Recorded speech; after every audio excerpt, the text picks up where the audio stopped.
Welcome to on YouTube channel let's learn chemistry. तो last videos में students हम discussion कर रहे थे अपना स्टेट 2023 का। तो उसमें हमने पार्ट 1 कहा था, आपको 127 तक आई थिंक क्वेश्चन हो चुके थे। तो जो आपके 50 क्वेश्चन आते हैं आपको पता है, तो हम डिस्कशन करने वाले हैं, ठीक है। तो ये नेक्स्ट सारी चीज़ें देखेंगे और उसके बाद आपको बताएंगे कि कैसे हैं। और काफ़ी दिनों से हम वीडियोस नहीं बना पा रहे थे, इसके लिए सॉरी। एक बार काफ़ी टाइम ही नहीं मिल रहा था हमें खुद पढ़ने का भी और आपके साथ वीडियो शेयर करने का भी। तो आप कोशिश करेंगे कि हम भी थोड़ा अच्छे से पढ़ें और आपके साथ भी कंटेंट उतना ही अच्छे से प्रोवाइड करें जो हम तैयारी करेंगे, क्योंकि अब 1 मंथ ही लगा लो अप्रोक्स अपने पास है स्टेट के पेपर के लिए। तो काफ़ी कम टाइम बचा और तैयारी बिल्कुल भी नहीं है। तो आप सब भी मुझे कमेंट करके बता सकते हो स्टूडेंट कि हमारे कम टाइम में कैसे सिलेबस को और फास्टली रिवीजन कर सकते हो। तो आप सबके जो भी अच्छे पॉइंट हमें लगेंगे तो हम उसको अप्लाई करेंगे, इम्प्लीमेंट जरूर करेंगे। तो आप सब भी अपना कमेंट करके जरूर बताना कि आप कैसे टाइम मैनेज कर रहे हो, क्या क्या चीज़ें करें प्रैक्टिस कर रहे हो इस टाइम पे और क्या चीज़ें होनी चाहिए, क्योंकि ये हमारा भी फर्स्ट ही है, फर्स्ट टाइम ये अप्लाई कर रहे हैं क्योंकि हम भी बीएड सेकेंड ईयर में हैं। तो जो स्टूडेंट्स हो सकता है 1-2 बच्चों ने पहले भी दिया होगा, जो सेकंड बार टारगेट कर रहे हैं, कोई हो सकता है थर्ड बार भी, तो वो स्टूडेंट्स भी बता सकते हैं कि आपने कहाँ पे गलती की, आपको लगता है कि ये गलती होने के चांस है, ताकि हम नहीं करें। तो आप अपने रिव्यू जो भी हैं तो वो जरूर बताइएगा। तो देखिए हम बता देते हैं, लास्ट टाइम हमने 127 का क्वेश्चन कर लिया था, अब हम बताते हैं आपको 128 का क्वेश्चन। तो देखिएगा क्या क्वेश्चंस हैं, ध्यान से सुनना है आप सबको। और अगर आपने पीवाईक्यू की फोटोकॉपी निकलवा रखी है या आपकी फ़ोन में पीडीएफ है तो आप उसको साथ अपने ओपन कर सकते हो, ताकि आपको आइडिया लग जाए कौन सा क्वेश्चन क्या है। तो अभी हम क्वेश्चन डिस्कशन कर रहे हैं, क्वेश्चन नंबर 128। ओके, तो देखते हैं स्टूडेंट्स कैसे क्या क्वेश्चन है। The kinetic energy of an object किसे कहते हैं, इन्होंने कह रखा है स्टूडेंट्स। तो काइनेटिक एनर्जी है आपकी ऑब्जेक्ट की मास m, जिसकी वेलोसिटी दे रखी है स्टूडेंट्स। वेलोसिटी कितनी दे रखी है 5 मीटर पर सेकेंड इज ऐसे कहते हैं 25 जूल्स। दैट मीन्स स्टूडेंट्स ये कहना चाहता है कि जो काइनेटिक एनर्जी आपकी है ना वो 25 जूल है। पहले जो भी न्यूमेरिकल्स में चीजें गिवन हो ना उसको आप राइट कर लीजिए, पहले थिंग्स यही करना है आपको, जो भी थिंग्स दे रखी है वो राइट कर लीजिए। तो देखिए इन्होंने काइनेटिक एनर्जी दे रखी थी वो हमने राइट कर ली, वेलोसिटी दे रखी थी वो हमने राइट कर ली। नेक्स्ट देखते हैं, if velocity of the object increase by 3 times. तो इन्होंने सिंपल सी एक बात की, अगर इस वेलोसिटी को हम 3 गुना कर दे, 3 गुना दैट मीन्स 15 टाइम, तो काइनेटिक एनर्जी क्या हो जाएगी। ये सिंपल सा क्वेश्चन पूछा है। तो फर्स्ट ऑफ ऑल स्टूडेंट्स देखते हैं काइनेटिक एनर्जी का, एज यू ऑल नो 8-9 के बच्चों को भी पता है, फार्मूला क्या होता है, half of m v square. एक बार पुट कीजिए, काइनेटिक एनर्जी कितनी दे रखी है 25, हाफ ऑफ m। अब अपने को नहीं पता, वेलोसिटी 5 है पहले वाले की, तो 5 का स्क्वायर कितना हो जाएगा स्टूडेंट्स 25। तो 25 से 25 यहाँ कट जाएगा, m की वैल्यू निकालोगे तो आ जाएगी 2। दैट मीन्स मास अपने को पता चल चुका है कि 2 है। अब इन्होंने कहा स्टूडेंट्स की दूसरी काइनेटिक एनर्जी बताइए। अब काइनेटिक एनर्जी 1 मान लीजिए, काइनेटिक एनर्जी 2 इन्होंने कहा बताइए, हाफ ऑफ m कितना आ गया 2 आ गया। अब इन्होंने ये कहा स्टूडेंट्स कि v को 3 गुना कर दीजिए। तो पहले 5 थी तो 5 का 3 गुना 15 ही होगा, तो यहाँ 15 पुट कर दीजिए, 2 से 2 आप करोगे, ठीक है। सॉरी एक बार, और काइनेटिक एनर्जी की वैल्यू यहाँ से आप करोगे तो वो वाली वैल्यू आप निकालोगे तो कितनी आ जाएगी। हाँ एक बार मल्टीप्लाई हम कर लेते हैं फिर आपको बताते हैं क्या आएगा, ठीक है। हाफ ऑफ एम स्क्वायर इतना हो चुका है, m की वैल्यू आ चुकी है। अच्छा पहले इन्होंने क्या कहा है कि m की वैल्यू पुट करके, जैसे m की वैल्यू 2 आ गई है, 25 का स्क्वायर यहाँ से आप करोगे, 5 का स्क्वायर 25, 25 दूनी 50, 50 को 2 से डिवाइड करोगे तो 25 आएगा। उसके अकॉर्डिंग काइनेटिक एनर्जी निकाल लीजिए, ठीक है। तो हाफ ऑफ एम स्क्वायर आप फिर से करोगे तो m आपको पता चल चुका है। मान लो ये 15 था तो 15 का स्क्वायर करोगे तो कितना आएगा 225। तो इसका आंसर क्या जाएगा 225, जो आपका फर्स्ट ही ऑप्शन था। तो इस क्वेश्चन को करने के लिए जस्ट आपको एक थिंग्स पता होना चाहिए, formula of kinetic energy, and you can easily solve this. Simple mass आपको नहीं पता था, वेलोसिटी दे रखी थी, काइनेटिक एनर्जी थी m, you can easily calculate. Second kinetic energy velocity को चेंज कर दिया 3 टाइम्स, m आपने फर्स्ट फार्मूले से आ चुका है और हमने इजीली कैलकुलेट कर लिया आपकी काइनेटिक एनर्जी। अब नेक्स्ट देखते हैं स्टूडेंट्स क्या है, which one of these is the excretory neurotransmitter. तो उसको हम एक बार हिंदी में पढ़ के बता रहे हैं, इन निम्न में से कौन सा उत्तेजनात्मक न्यूरोट्रांसमीटर है। तो स्टूडेंट्स ये एसिटिलोकोलिन है, उसको कहा जाता है न्यूरोट्रांसमीटर। बायो का क्वेश्चन है, बायो में वैसे हमें भी काफ़ी डिफिकल्टी आ रही है क्योंकि काफ़ी दिन हो चुके हैं पढ़े हुए, बायो के टच में नहीं रहे हैं। तो आप 8 तक तो नॉर्मल है, बट 9, 10, 11, 12 की भी देखनी पड़ेगी, क्योंकि हमने देखा है मोस्टली क्वेश्चन 11, 12 की बायो से ही पूछे गए हैं। टीजीटी साइंस में फिजिक्स केमिस्ट्री ठीक है उसमें भी आते तो हाँ रिलेटेड की, लेकिन ऐसे नहीं है कि आप 8 तक बढ़ के जाओगे तो आप नहीं कर पाओगे। 16 स्टूडेंट 15-20 क्वेश्चन हो सकता है मैक्सिमम आप निकाल पाओ, लेकिन सारे आप नहीं कर पाओगे। नेक्स्ट देखते हैं क्या क्वेश्चन है, which of the following is the correct sequence of the succession in plants. ये भी आपका बायो का क्वेश्चन है। तो इसमें जो करेक्ट सीक्वेंस होता है वो स्टूडेंट्स होता है, पहले आता है मृगक का, फिर मध्यवर्ती कर्मक, फिर जल कर्मक। तो इसको अगर इंग्लिश में बताएं तो एक्सक्रीज, फिर मैसिक, फिर हाइड्रिक। तो ये बायो का है, थ्योरेटिकल क्वेश्चन है, याद रखना पड़ेगा। अब देखो कई क्वेश्चन होते हैं समझाने वाले, जैसे हमने आपको समझा दिया, आप इस पैटर्न पे कोई क्वेश्चन आएगा तो you can easily calculate. But bio में कुछ थ्योरेटिकल चीजें ज्यादा हैं जिनको याद रखना पड़ता है और उसका कोई सोल्यूशन नहीं है अपने पास। In which of the following mirror is use as the rear view in vehicle. जैसे आप पीछे से देखने के लिए देखते हो ना, मान लो आप बाइक चला रहे हो, कुछ भी थिंग्स है, तो पीछे का आपको दिखाई देगी कौन व्हीकल क्या है, तो रियर व्यू में किसका यूज किया जाता है, तो अपने को पता है कन्वेक्स मिरर का यूज किया जाता है। ऐसे कहते हैं, याद रखना आपका। जैसे कनकेव क्या होता है, कनकेव मिरर क्या करता है, स्मॉल इमेज को बड़ी करके दिखाएगा लार्ज इमेज में, और जो कन्वेक्स होता है वो आपका पास छोटा करता है। ठीक है, रियल व्यू की बात हो रही है ये। The hydrophilic end of synthetic detergent, तो ये आपके 10th क्लास में सोप डिटर्जेंट वाला खेल पढ़ा। तो देखिए उन्होंने क्या पूछा, हाइड्रोफिलिक एंड। हाइड्रोफिलिक होता है जो वाटर लविंग, पानी को लव करेगा, पानी के साथ अटैच होगा। हाइड्रोफोबिक जो पानी से हीट करेगा, लाइक डस्ट वाले पार्टिकल के साथ अटैच। दो पार्ट होते हैं ना आपके, उससे हाइड्रोफोबिक एंड फिलिक से कहते हैं। फोबिक, वैसे फोबिया वर्ड इंग्लिश में सुना होगा, डर होता है आपके पास, या हेट यहाँ पे यूज होता है। तो इन्होंने पूछा हाइड्रोफिलिक एंड सिंथेटिक डिटर्जेंट में, तो अपने को पता हाइड्रोफिलिक पार्ट डिटर्जेंट का क्या होता है, SO3 नेगेटिव Na+, ये आयंस होती हैं। नेक्स्ट सुनिएगा क्या क्वेश्चन है, अब one of the following is hormones created from heart. इन्होंने कहा कि कौन सा, 4 ऑप्शन दे रखे हैं कि कौन सा हार्मोन है जो आपका हार्ट से सीक्रेट होगा। तो देखिएगा क्या क्वेश्चंस दे रखा है आपका। फर्स्ट है आंसर आपका एट्रियल न्यूरोट्रिक फैक्टर, सेकंड है नोरेड्रिलिन, वेस्परोसिन एंड एड्रेनलिन। ये एड्रेनलिन तो आपका वैसे भी जब हमें बहुत ज्यादा गुस्सा या एक टाइप से फीवर एंजाइटी फील होती है तब होता है। अब इन्होंने हार्ट की बात की है, तो हार्ट में एट्रियल न्यूरोट्रिक फैक्टर है, वहीं वाला होता है, तो ऑप्शन बेस्ट ठीक है आपका। नेक्स्ट देखिए, how many facial bones are there in the skull of a man. तुम्हारे फेशियल बोन्स में कितनी होती है, 14। ये याद रखना है आपको, 14 होती है कहते हैं चेहरे पे, और जैसे हमारे जो कान है उसमें 6 होती हैं, टोटल 22। तो यहाँ पे टोटल नहीं पूछा, उनकी फेशियल बोन्स की बात हो रही, तो उसमें 14 आ जाएंगी।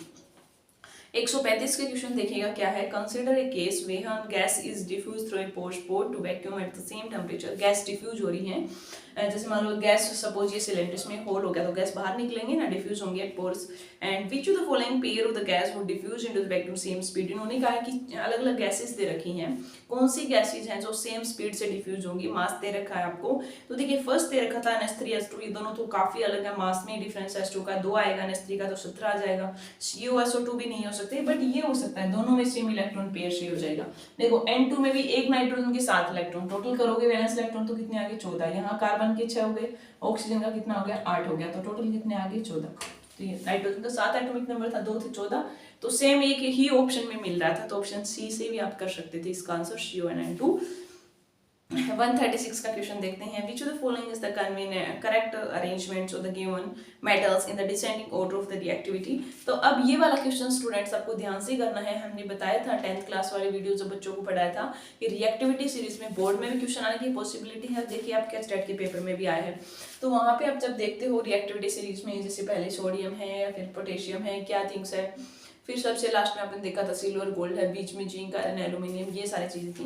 तो देखो अलग अलग ऑप्शन दे रखा है इन्होंने। फर्स्ट दे रखा है जिंक, सबसे ज्यादा आयरन मैग्नीशियम, तो गलत ऑप्शन हो गया, क्योंकि सोडियम मैग्नीशियम तो S ब्लॉक वाले एल्कली उनकी तो ज्यादा होती है कंपेयर टू इनके, तो ये तो ऑप्शन फर्स्ट गलत है। सोडियम की ज्यादा है मैग्नीशियम से, आयरन की ज्यादा जिंक से, ये भी गलत हो गया स्टूडेंट्स, क्योंकि अपने को बताइए हमने 10th क्लास में इतना सा ऑर्डर भी बताया था, जिंक की सबसे अच्छी, आयरन और कॉपर से। इससे भी ऑप्शन दो तो एलिमिनेट सीधे हो रहे थे अगर आपने इतनी बात भी पता है तो सही ऑर्डर कौन सा था, सबसे अच्छा सोडियम हो जाएगा, फिर मैग्नीशियम, फिर जिंक और फिर आयरन हो जाएगा। अब चलते हैं 137 के क्वेश्चन में। 150 क्वेश्चन है, the process of release of sperm किसे कहते हैं फ्रॉम द सेमीफेरस। एक बार हम चेक कर लेते हैं ठीक से हो रहा है क्या। ओके, इन्होंने कहा है, देखिएगा students, the process of release of sperm from the seminiferous tubule is known as the, तो उसको स्पेरिफिमेशन ही कहते हैं। इजेक्शन में तो बाहर निकलना होता है आपका, ये नहीं होगा, तो इसका आंसर क्या जाएगा, एंगेज होगा स्पेरिमेशन, ऑप्शन 4। अब देखिए 138 में which of the following statement is correct with respect to flame. ये आपका 8th क्लास का क्वेश्चन है। जब आपने स्टूडेंट्स कैंडल की जो स्ट्रक्चर्स पढ़ते थे, आपने बनाई होगी कैंडल की, तो वहाँ 8th क्लास में आता था कि कौन सा सुनार होते हैं वो कौन सा पार्ट यूज करता है, बाहर वाला यूज करता है, अंदर वाला है, बीच वाला, क्योंकि बाहर वाला सबसे होटेस्ट पार्ट होता है तो उसको तो गर्म करने के लिए चाहिए, तो बाहर वाला। और कलर का भी आता था कि ब्लू होगा क्या होगा। तो देखिए इन्होंने करेक्ट पूछा है, 3 बातें तो गलत दे रखी हैं। Outer zone in the flame is the hottest part where complete combustion, ये बात तो ठीक, आगे जाने की जरूरत नहीं थी, फिर भी आपको चेक करना है। तो आगे से आई थिंक गलती देखो, middle zone of the flame is red colour, ये ठीक नहीं है। Innermost zone of the flame is nearly hot, ये भी गलत बात है। ये नीचे वाले भी, तो ये बात ठीक है कि बाहर वाला जोन है वो सबसे गर्म पार्ट होता है, क्योंकि कंप्लीट कम्बस्टन, जब कंप्लीट कम्बस्टन नहीं होता तो गर्म कम लगेगा, कलर में भी आपको ब्लैकनेस या ब्लू इस टाइप से दिखाई दे सकता है। अब 139 का क्वेश्चंस में एक high touch above the earth surface the fractional change value of acceleration, सीधा सा फार्मूला फिजिक्स का ग्रेविटी से पूछा है आपका, तो क्या होता है 2h/r। नेक्स्ट देखिए 140 के क्वेश्चन में क्या पूछा हुआ है, नीच of the following media speed of sound wave is greater. तो देखिए एक तो एयर दे रखी है, ग्लास दे रखा है, एक वाटर वैक्यूम, आप देखोगे ग्लास के अंदर ऐसे बोल के देखना आवाज, मतलब इन्होंने कहा है कि स्पीड ऑफ साउंड सबसे ज्यादा आवाज सुनाई देती है, आपके बंद रूम होते हैं तब भी। हाँ, तो यहाँ पे इसका आंसर एयर नहीं आएगा, ना ही पानी, वैक्यूम में तो 0 होती है, तो इसका आंसर आ जाएगा ग्लास, जिसको हम फ्लिंट ऑप्शन में दे रखा। A block of mass empty is kept on the tabletop with a block about 10 centimeter breadth and height. The pressure exerted by the, अब देखिए इसमें टोटल आपको जोड़ लेना, देखो 10 सेंटीमीटर दे रखा था और प्लस में 20 हाइट और 40, तो 10, 20 और 40 जब इनको करोगे तो 8 वाला आ जाएगा। टोटल वेट जब आप निकालोगे, नहीं आए तो हम बताना, तो टाइम कंज्यूमिंग है मेरे लिए, 2450 आंसर आना चाहिए जब आप निकालोगे। नेक्स्ट क्वेश्चन है, which of the following statement is true. इन्होंने कहा है कि northern blotting technique developed by Broom and Gilbert, western blotting. अब ये वाला आप पेडागोजी से भी बोल सकते हो, क्योंकि जिसमें साइंस का कोई भी रिलेशन नहीं है आपका, कोई क्वेश्चन थ्योरेटिकल सा क्वेश्चन पूछा हुआ था। In which of the following is acid base indicator. तो देखिए एसिड बेस इंडिकेटर तो सब बच्चों को पता होगा, सभी बच्चों का फेवरेट चैप्टर होता है ये एसिड बेस का। तो फर्स्ट ऑप्शन है विनेगर, सिरका जो एसिड है खुद, lime water no, turmeric, baking soda. तो और तो इन्होंने कंपाउंड दे दिया, कोई एसिड दे दिया बेस, लेकिन उन्होंने इंडिकेटर, इंडिकेटर तो वो होता है ना जिसकी हेल्प से आप ये बताओगे which one is acid and which one is base. तो हल्दी में आपने पढ़ा होगा कि एसिड में येलो ही रहती है, बेस में रेडिश ब्राउन होती है। तो हल्दी की हेल्प से आप भी आप पता लगा सकते हो ये एसिड ये बेस। आप घर पे भी ट्राई कर सकते हो, क्योंकि टमाटर सबके मिल जाएगा, नींबू, तो थोड़ा हल्दी का लेनी है, पानी में डालना, उसका पेस्ट बना लेना, सॉल्यूशन बना लेना, थोड़ा सा उसमें नींबू का रस या टमाटर का रस डाल देना, ओके। तो उसे कलर चेक करना, एसिड में येलो ही रहेगा, बट उसी हल्दी में थोड़ा डिटर्जेंट लेना, पानी में डिजोल्व कर लेना, उसका सॉल्यूशन फिर हल्दी में डालना, कलर देखना रेडिश ब्राउन हो जाएगा। तो आप इजिली कैलकुलेट कर सकते हो which one is acid and base with the help of turmeric. तो ये एक नेचुरल इंडिकेटर है। ऐसे अपने 10th क्लास में फिनोफ्थलीन, मिथाइल ऑरेंज, इनके बारे में पढ़ा था, ओल्फैक्टरी इंडिकेटर भी पढ़े थे, उसी से क्वेश्चन है। Which of the following statement is best describe the nature of science. तो साइंस आपका एक सोशल नेचर होता है, अच्छी बात है, तो ये भी एक पेडागोजी का ही क्वेश्चन था। Next question, the offspring produced after the asexual reproduction. वैसे तो ये 8th क्लास में भी आता है स्टूडेंट, सेक्सुअल एसेक्सुअल रिप्रोडक्शन, किसमें 2 फीमेल 2 बॉडी जो एक में, मेटाफोरिज्म, फर्टिलाइजेशन, एम्ब्रो, ये सारी चीज 8th क्लास के चैप्टर में भी आती है। फिर 9th 10th बायो में तो और अच्छे से आ जाएंगे। तो इन्होंने कहा मॉर्फोलॉजिकली एंड जेनेटिकली सेम होंगे। इन्होंने कहा कि the offspring produced after asexual reproduction है, एक ही बॉडी चाहिए तो सेम ही मिलेंगे, अलग कहाँ से आएंगे। अगर 2 अलग अलग बॉडी इन्वॉल्व है तब तो हो सकता है कि अलग मिल जाए, जीन इकट्ठा हुए, क्रॉसिंग हुई है, बट यहाँ ऑप्शन एक ही आएगा, तो दैट मीन्स मॉर्फोलॉजिकली और जेनेटिकली सेम रहेंगे। नेक्स्ट क्वेश्चन है, which of the following is used in the extraction of metal. तो ये अपने को पता है, ये भी 8th क्लास का क्वेश्चन है, कोयला पेट्रोलियम वाले से। आप ये रिएक्शन भी करते थे, जैसे कोई मेटल के साथ ऑक्साइड है, कार्बोक्सिलाइड डालते थे, ये अलग हो जाएगा CO। तो दैट मीन्स मेटल एक्सट्रैक्शन में हम कोक को यूज करते थे। Which of the following statement are correct? तो house fly, house pumping type of the mouth part. तो इन्होंने कहा कि जो हाउस फ्लाई होती है, जो मक्खी होती है, उसके माउथ पार्ट जैसे होते हैं, तो ये मत ठीक है। नेक्स्ट इन्होंने पूछा है कि honey bee how beating and chewing type of, नहीं उसके पास नहीं होते ये। Butterflies how siphoning type of the mouth part, हाँ ये वाली बात ठीक है। तो जब आप चेक करोगे तो ऑप्शन देखिएगा, नहीं ऊपर वाली बात तो ठीक दिख रही है, तो फर्स्ट और सेकंड तो ठीक है, थर्ड ऑप्शन गलत है। अब देखिए यहाँ पे करेक्ट पूछा है, तो करेक्ट में आपसे आंसर आ जाएगा पहला और दूसरा। ये बातें जरूर ध्यान रखनी है, कोई भी आप पेपर अटेम्प्ट कर रहे हो, करेक्ट इनकरेक्ट में बहुत मिस्टेक होती है, क्योंकि हम टाइम कम रहता है, जल्दी में रहते हैं, तो आते हुए क्वेश्चन भी गलत होते हैं, ठीक है। हमने भी गलती की थी पेपर में, तो हो जाता है, आप भी ऐसा ना करें, एक बार अच्छे से पढ़ें, विद एन आंसर दें। एक ब्राउन कोयला low in carbon content, high in moisture content and generally use in the power plant to produce electricity. तो वो लिग्नाइट हम यूज करते हैं, आपको पता है स्टूडेंट्स। और बेस्ट क्वालिटी किसकी होती है, एंथ्रासाइट की एक ऑप्शन बिटुमिनस था जो मोस्ट एबिडेंट में मिलता है। लोएस्ट क्वालिटी पीट वाली होती है, इन्होंने इस वाले में इलेक्ट्रिसिटी वाले में लिग्नाइट आ जाएगा। नेक्स्ट क्वेश्चन है which of the following statement is correct. ये क्वेश्चन बहुत बार आते हैं। Temperature change during the change of state, इन्होंने कहा कि टेम्परेचर चेंज होता है क्या, नहीं ये जरूरी नहीं है आपका टेम्परेचर। जैसे अगर बर्फ से पिघल कर पानी बन रही है तो टेम्परेचर तो दोनों में सेम रहा, दैट मीन्स वो स्टेट को और कम करने में लगा है, टेम्परेचर चेंज नहीं हुआ, तो ऑप्शन गलत है।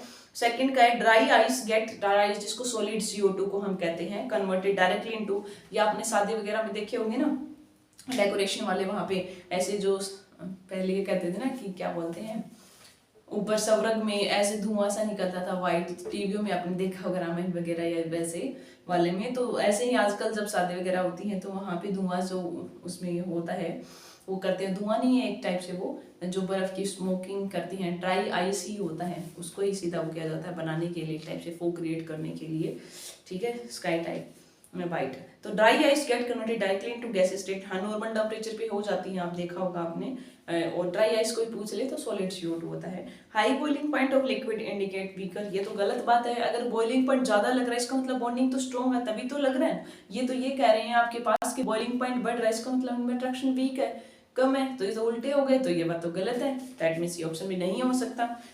लास्ट ऑप्शन क्या है, latent heat of vaporisation generally higher than latent heat of fusion, हाँ ये बात तो बताई थी, वेपराइजेशन वाले में ज्यादा लगेगी आपको स्टेट फ्यूजन से, तो सेकंड और फोर्थ स्टेटमेंट ठीक है। और यही अपने 150 क्वेश्चन आज कंप्लीट होते हैं साइंस के स्टूडेंट्स। लास्ट जो वीडियोस थी उसमें हमने TGT साइंस का किया था, कुछ समझ नहीं आया तो कमेंट करना, कोई ऐसा क्वेश्चन लगा हो आपको बहुत ज्यादा हार्ड अलग से हम लेने की जरूरत है तो भी आप बता दें। थैंक यू स्टूडेंट्स, और अच्छे से पढ़ते रहिए, चैनल अच्छा लगता है तो फिर आप लाइक शेयर सब्सक्राइब कर सकते हो।